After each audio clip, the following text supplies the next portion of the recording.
Sementara itu, walaupun hujan dengan intensitas tinggi masih terjadi dan diprediksi hingga akhir Januari ini, namun BPBD Oku telah melakukan persiapan untuk menghadapi kemarau panjang dan siaga dari bencana karhutlah.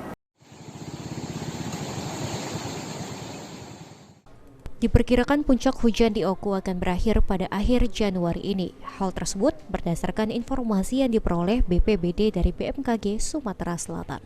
Oleh karenanya, Oku kini bersiap menghadapi kebakaran hutan dan lahan sebagai bentuk antisipasi perakiraan cuaca panas pada awal Februari dampak dari badai El Nino. Saat ini Kabupaten Oku masih terjadi hujan dengan intensitas sedang hingga tinggi dan diprediksi akan segera berakhir.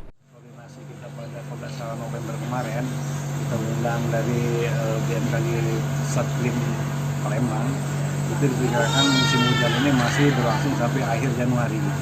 Nah, transisi antara hujan dengan musim kemarau 2023 ini pada Februari, dan berdasarkan prediksi juga dari rapat koordinasi khusus Kementerian LHK dan Menko-Polhukam, itu kan diminta tiap daerah itu ke depan ini agak aktif dalam rangka pencegahan karhutlah, dikarenakan prediksi pengaruh La Nina yang selama ini 3 tahun terakhir ini lebih dominan itu berakhir dan masuk pengaruh El Nino.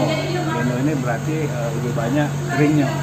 Oleh karena itu kita rencanakan pada hari Rabu melaksanakan apel kesiapan personil dan peralatan dalam rangka pencegahan karhutlah. Rencananya, dalam waktu dekat Pemkab Oku akan menggelar apel gelar pasukan sebagai antisipasi kebakaran hutan dan lahan, bahkan ratusan personil akan disiapkan untuk menempati pos-pos yang ada. Ari Pranika, PAL TV.